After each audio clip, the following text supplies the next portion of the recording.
is first say welcome to Riverhook in Upper Nyack.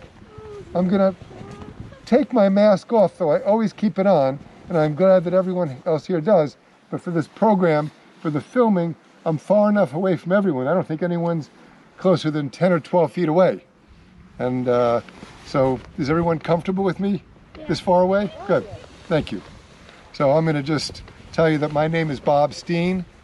I live in Upper Nyack. I can almost see my house from here, just around the corner. A very close friend of mine who owns a camp called the Nature Place in Chestnut Ridge was sort of my mentor the first when I started doing it. We're going to talk about how we tap maple trees and from the sap that we take from the trees.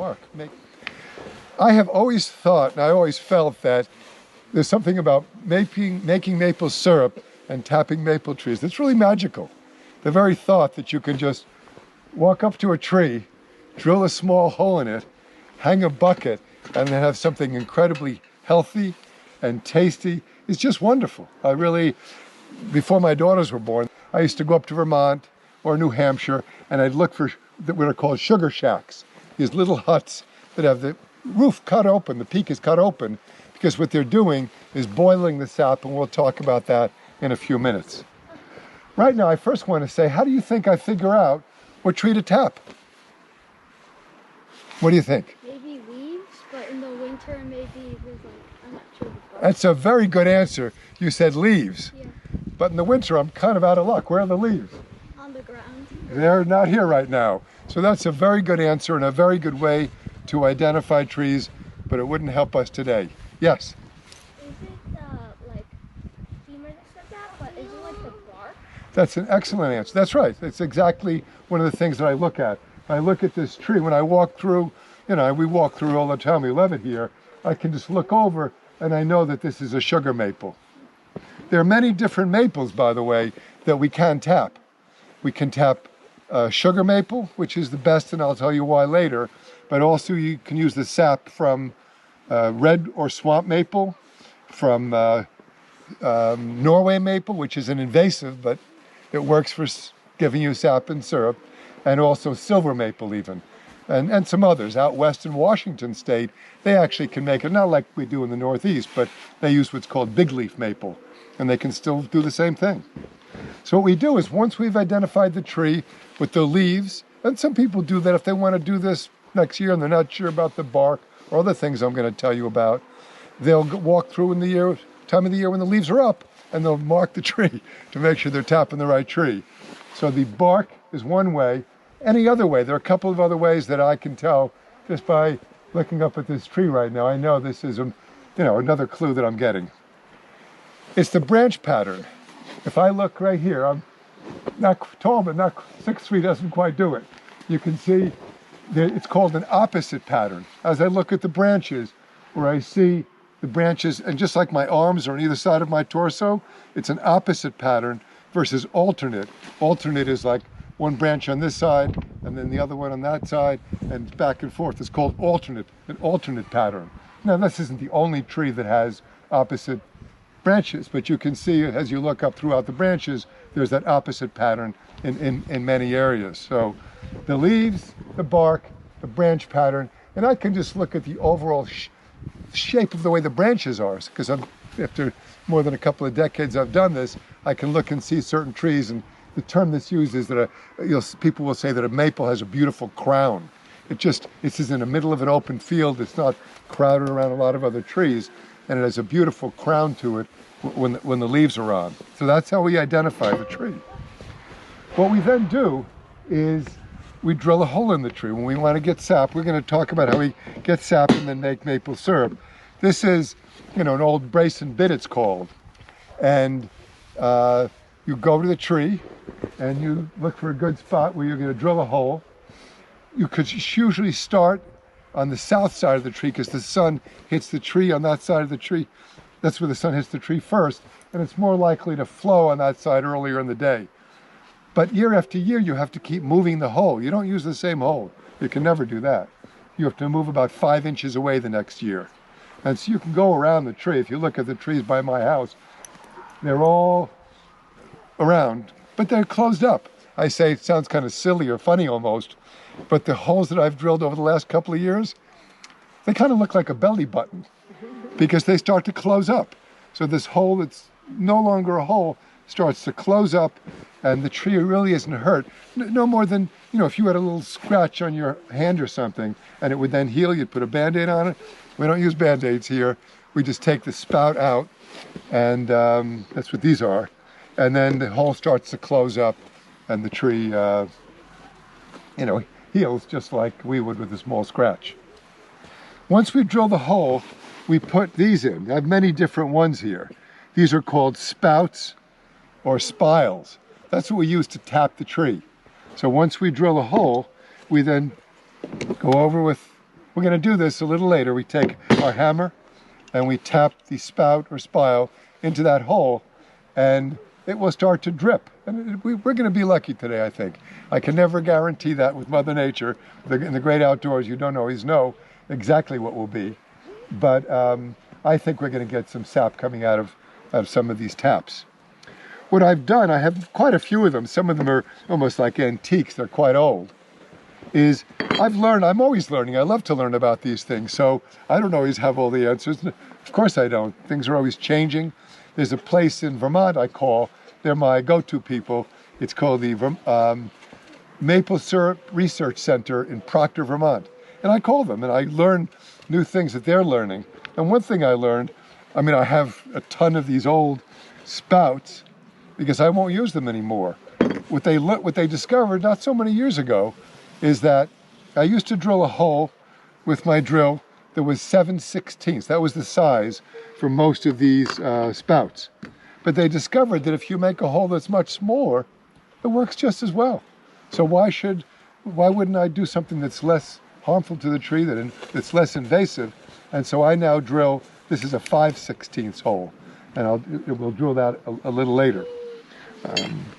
What they actually do commercially, I'm what's called, I think in the maple syrup world, a hobbyist. This isn't what pays my mortgage. This isn't what I do for a living. I love to do this, and I've been running these programs at the 92nd Street Y in Manhattan. Busloads of people used to come up, and most years I run it over at the base of Hook Mountain there at Marydale, but during pandemic time we don't do that with big groups. So we'll drill a hole, we'll put this spout in, we'll then hang a bucket, and hobbyists like me still uses buckets. If you were to go up to Vermont, they use surgical tubing, believe it or not. It's a lot of work. Can you imagine, I get up in the morning and I'm walking from bucket to bucket, emptying it, and then I, collect it here and I share it with friends, and we boil a little bit still. But they actually use surgical tubing so they don't have to empty buckets. They let gravity do the work. The tubing runs downhill. And so they'll have a big vat at the bottom of there. It's called a sugar bush. That's where all the trees are. When there's a great big area with a lot of sugar maples, it's a sugar bush where all those trees are. And then all the tubing runs downhill into this big vat. What they do with it then is they boil it. That's what I do on a smaller scale. If you were to go into a sugar house, say in Vermont or New Hampshire, upstate New York, it's a small structure, and they have these enormous pans, much, much bigger than this table. And they have a big fire underneath it. And what they're doing is they're removing the water. That's really what you're doing. This here, sap, is to be made into syrup, has to be boiled. And does anyone know how many gallons it takes of sap to make 1 gallon of syrup? It's about 40. So it's about 40 gallons of sap makes 1 gallon of syrup. That's what it takes. And that's why it's expensive. If you go to a supermarket, this is kind of, it's like Vermont sugar-free, blah, blah, blah. It's corn syrup. It's very inexpensive, and it's just manufactured. It's not coming from a tree like that. It's corn syrup and sugar and other things.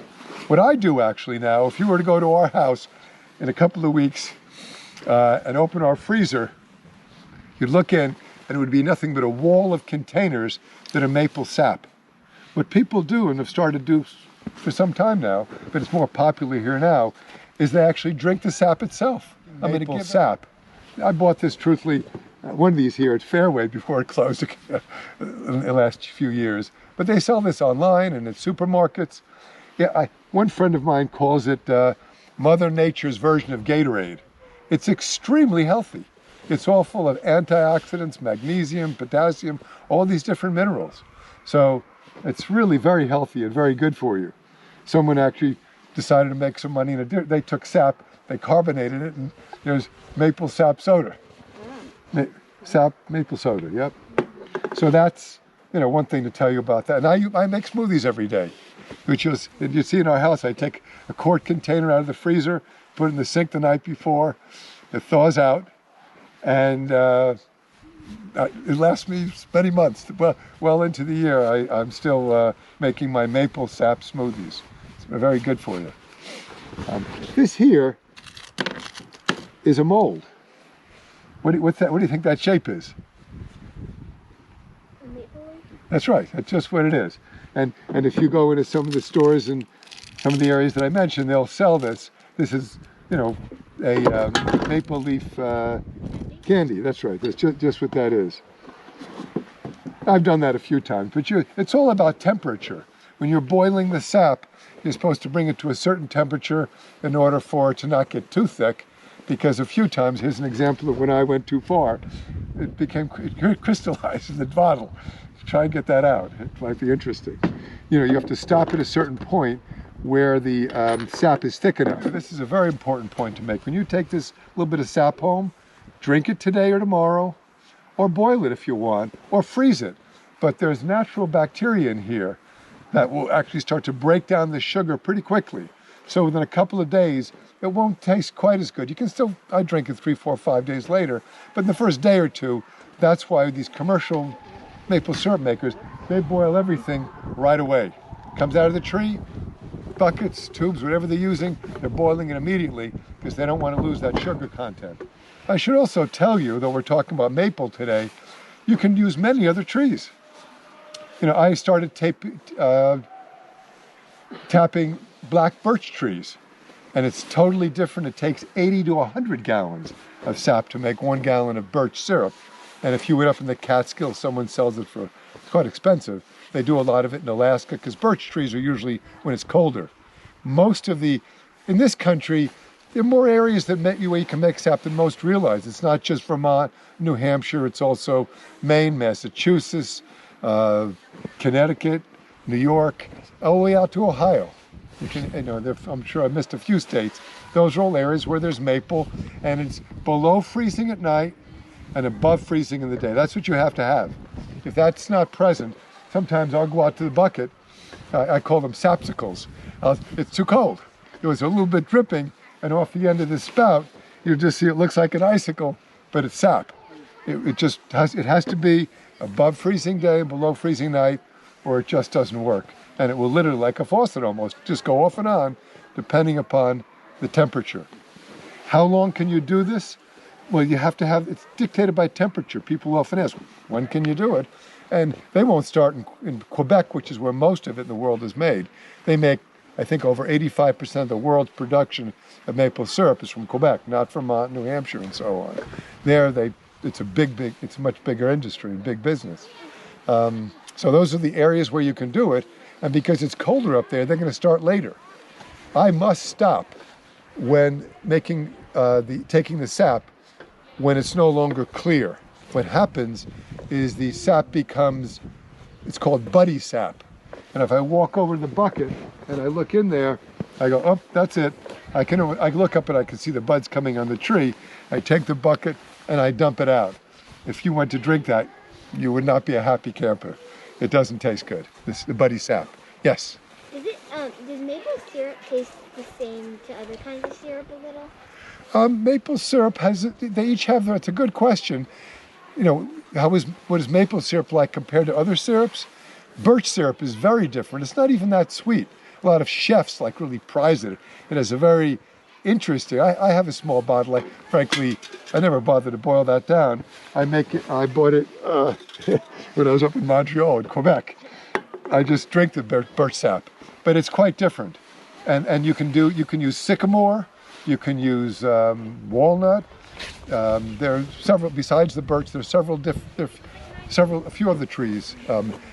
There's a couple of other ones. The tree has to be at least 10 or 12 inches across. It's just not strong enough and big enough to give you sap. So it's got to be at least that big in order to do this. Where did we learn this? How did we learn to do this? Anyone have any ideas? Yes. Long before people were Googling, there were other ways that we got information. What do you think? Well, like maybe the Native Americans used to do it? The Native Americans are the ones that taught us, that's right. When the colonists came here, they arrived, they didn't know how to do this. And the Native Americans were making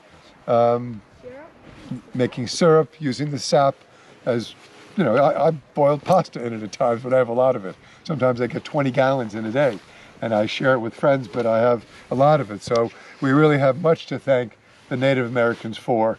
They taught us a great deal, and they taught us how to do this.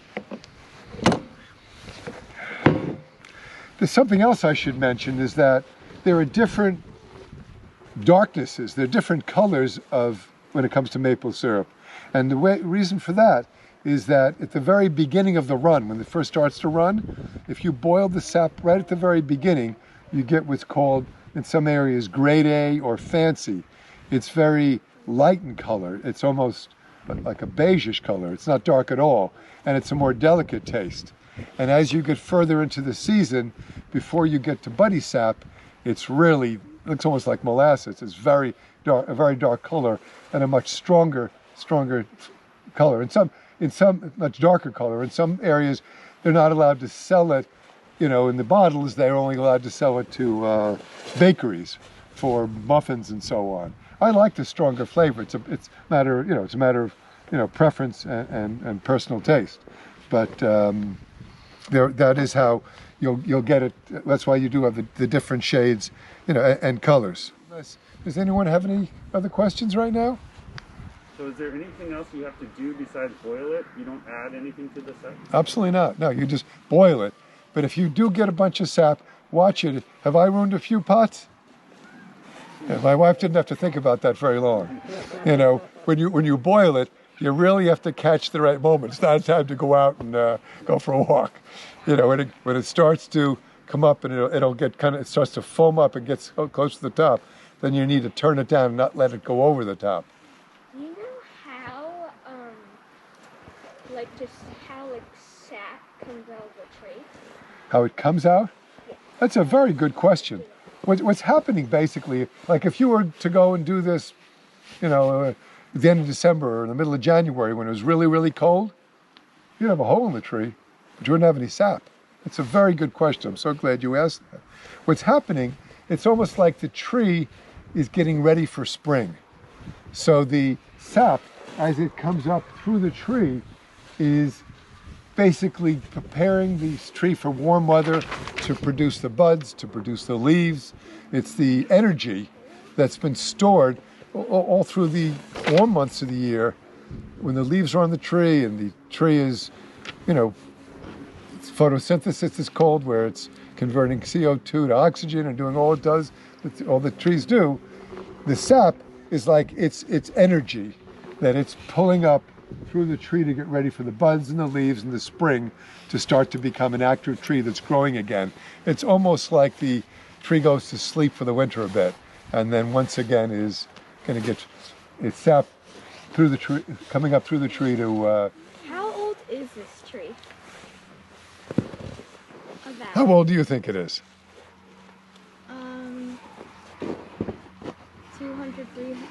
100, 200 years old. That's a good guess. This is a big tree. I know that, there's many books and all kinds of material on these things. And I have a picture of a tree that had a name for it. It was in Vermont. This maple tree was 400 years old. I think it died not so many years ago, but it was 400 years old. Can you tell them how you can tell how old a tree is? It's thank you, Allison. Does anyone know how to, let's see if, let's try you back here. You've all had good answers, yes. So, for example, the stump of a tree, you would count the rings. Uh-huh. That's how many years. You can count the rings of a tree in order to know how old a tree is. But kind of hard to do that when the tree's still standing. So there are ways people do that. There's actually a place, remarkable place in our community called Lamont Doherty Earth Observatory. They have a tree ring lab. So they have a way of testing those things even when a tree is alive. They're open once a year to the public in the fall. Any other questions anyone has? Then what we're going to do is I'm going to try this tree. I'm not sure what'll happen, but we're going to drill it, and I'll put the tap in. But I'm going to guess that I know 2 trees over there are going to be more likely to give a sap if this one doesn't. So, and I can't have anyone join me while I do this here, but I'll drill it, and we'll see what happens. This is gonna be cool. You know the other way to go more with trees? You can't really leave behind one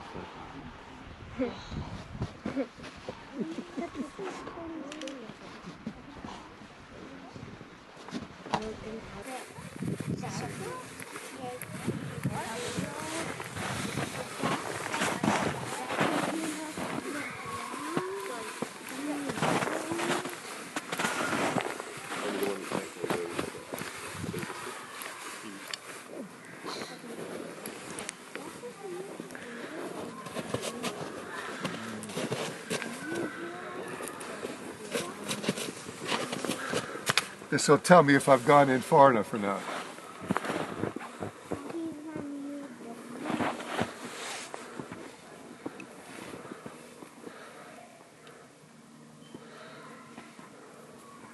A little bit more.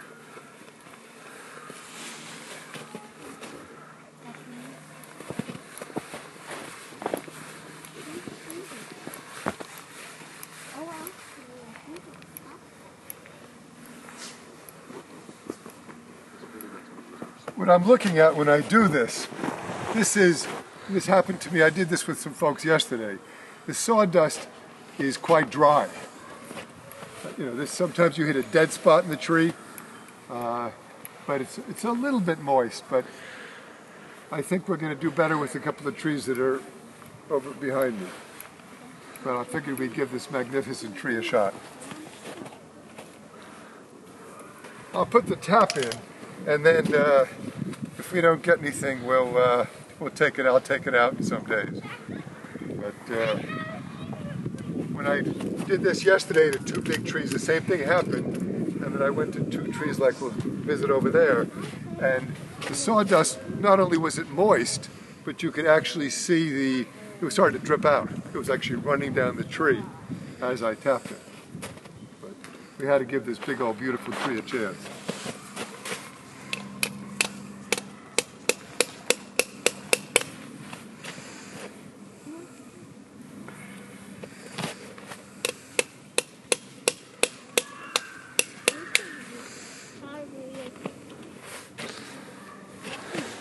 Sorry. That's not something I can always guarantee. What I'll tell you is I'll be surprised if we don't. And today, remember, it's got to be above freezing in the day and below freezing at night. And yesterday, truthfully, when I went to, there are 2 trees over there I identified that I think there's a much better chance we're going to meet with success. So you can tell immediately because there was no immediate flow, right? Yeah, sometimes it may not be warm enough, because every tree, people often ask, how much sap do you get from one tree? I used to do a whole row of them next to our house. They were very similar, one next to the other. One of them would fill this bucket in a day. The other one would have only that much. And some of them would start to flow right away, and others would take a few minutes. So they're not always the same. Every tree doesn't do the same thing, even though they might look similar size, right in the same area. That's just how it is. Let's see if we're in luck this time. It's a good spot.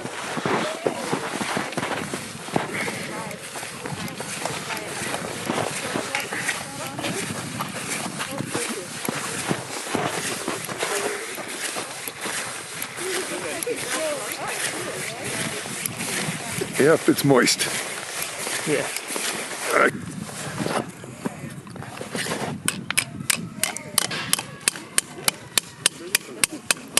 And now, what you have to be sure you do is you can, if your parents are okay with this, you can go one at a time and open your mouth. Don't put your mouth near it. Let it drip down into your mouth. Don't put your mouth on it. Let me get it out of the way. You're okay with parents here? Yeah. Okay. It's dripping. But it's dripping. Yeah. All right. You want to try that? All right, Reedy, let's do it. Or you go first, yeah. But Make sure you don't touch it with your mouth. So you're going to have to obviously, yeah. but then way down below. Right down. Exactly. That's like it. There you It's like go. fun. How's it taste? Honestly, it tastes like water. Like water. Yeah. Good, Reedy. Anyone else? I like water. It's pretty cool. You can just drink it with free.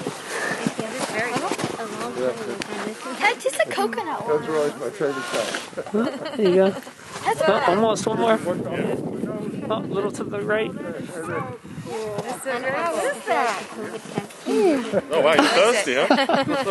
Good. Good? It's like water, but it's sweet. Yeah, it's like coconut water.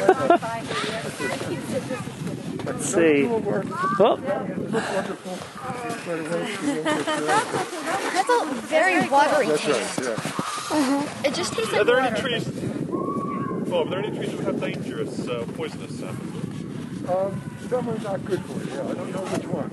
But all right, there, Quinny. How is it? Nice. Okay, let's see. Give it a try, yeah. There are quite a few. She's hiding behind the fur. She's my sister. Alright, Lily, that's enough, honey. Did you get it? I like it. Cooper, you going? Fourth grade? Teddy, you want to try it? Cooper? Here, wait, All not right. your turn, not yet, Teddy. Teddy did. Wait your turn, Teddy. Wait, Cooper, let me get a pic. That's so cool.